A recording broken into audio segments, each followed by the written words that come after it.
took a real toll on their body. Their body's got to produce all that, the substance and the shell and everything. And over hundreds of years after we domesticated or entrapped these species of animals, we've bred their bodies to be egg-laying machines. So now, as we know, most hens produce an egg a day, and it still takes that toll on their body.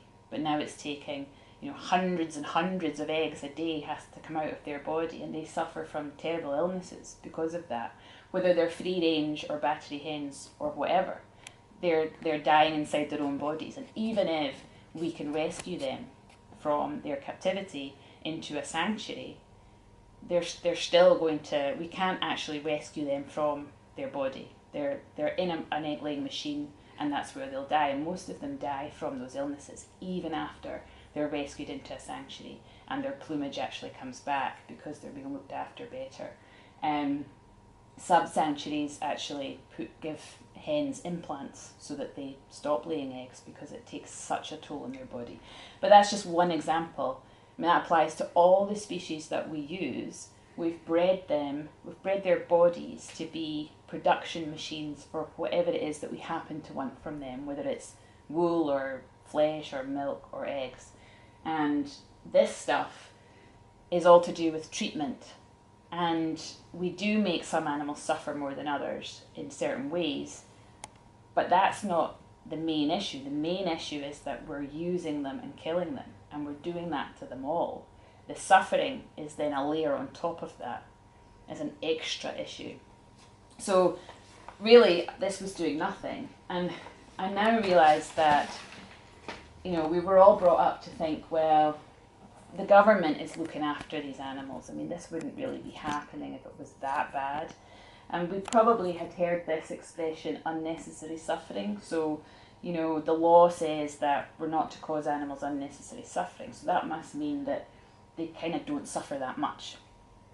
But when you look at what our welfare laws actually mean, we realise that this doesn't amount to much at all. So this is the leading text on animal welfare law in the UK. Mike Radford's a professor at Aberdeen University, and he has accepted that our whole welfare system is based on this idea that it's okay to use and kill animals.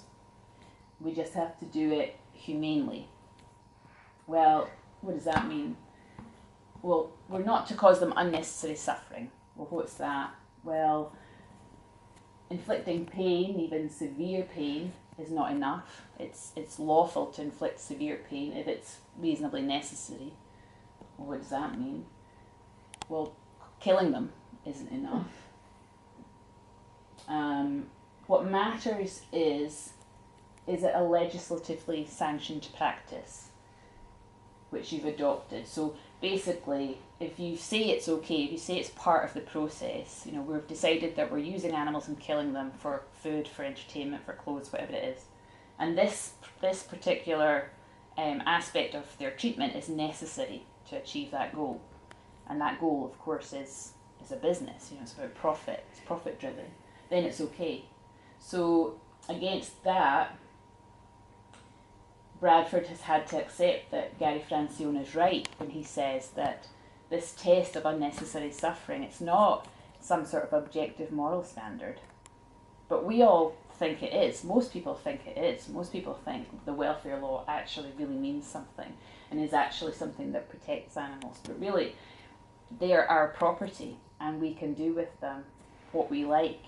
And then we decide as a government, just exactly how are we going to use them and kill them. So for example, this is one of the specific laws we have which looks at the fattening of, the rearing and fattening of calves, and it talks about just how many weeks can we keep them in isolated confinement and just how small can their cage be. And the point I'm making about this is not that these cages are too small or that we shouldn't confine them for so long. The point is that the very existence of these laws is totally repugnant. I mean, these are living beings, and this is our statute book talking about regulating the use and killing of living beings.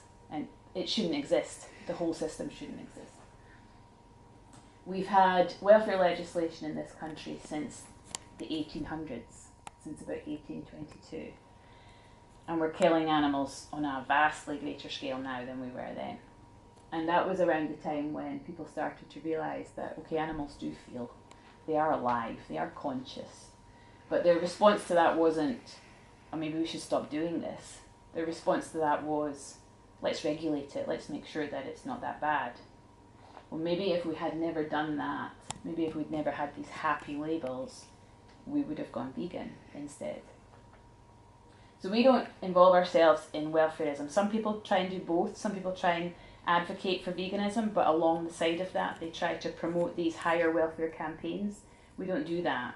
I spent some time doing that after I went vegan. Most people do. But then I realised that they're totally contrary to one another. It's not something that works alongside promoting veganism. It's got to be one or the other. Either you believe in animal welfare or you believe that we shouldn't be using animals at all. So we focus all of our time and attention on promoting veganism, which is stop using and killing them at all. We don't get involved in single issue campaigns, which goes back to something I mentioned earlier about, veganism encompasses all animal use and you're addressing everything at once. Whereas a lot of people try and focus on specific issues like foxes or badgers or fur or whatever. And the best known single issue campaign is the anti-fur campaign. So some of you might remember this advert and other similar ones in the 90s when the supermodels all said, we're not going to wear fur. They'd been persuaded that fur was particularly cruel, the way that it was produced, and they were persuaded by large animal organisations to pose naked and make this statement that they'd rather be naked than wear fur. But within a few months, they were all walking down the catwalk again, wearing fur. And I remember that at the time. And now I look back and I realise that, of course that's what happened, because they'd never made any connection about our use and killing of animals. They were still eating them. And they were still wearing leather. They'd just been persuaded that fur was particularly problematic, and if they wore it, people wouldn't like them. And no wonder they thought that, because these were the kinds of campaigns that were going on, targeting women, calling women fur hags, calling women bitches. Women had paint thrown over them, and that was considered acceptable because of the kind of environment that had grown out of this. And this is something that you still see now. If you go into any vegan group on Facebook, you will find real nasty vitriol against women about particular types of animal use, usually wearing fur or something like that. And it's used as an excuse for misogyny and sexism. And that was one of the issues with this campaign. But in relation to this, the main issue that I'm talking about is the fact that 20 years later, we see the exact same advert. This is just a couple of years ago. Pink, who is not vegan, most of the people who pose for PETA are not vegan, and she's been persuaded that fur is particularly cruel and we shouldn't be using it, and so would you like to pose naked to advertise that fact? So, why are we seeing the exact same advert 20 years later? Well, for one thing, there's been no evolution in terms of PETA's understanding about sexism and misogyny, but on the other hand, it didn't work. Fur is more popular now than it ever was. If you go to London, it's everywhere. And the reason it didn't work, we believe, is because it wasn't addressing the issue. If you hold up one aspect of the way we use and treat animals as particularly bad, you find that loads of people get behind that, and most of the people who get behind that are not vegan. And no one's talking to them about the need to think about all of our uses of animals and why it's all wrong.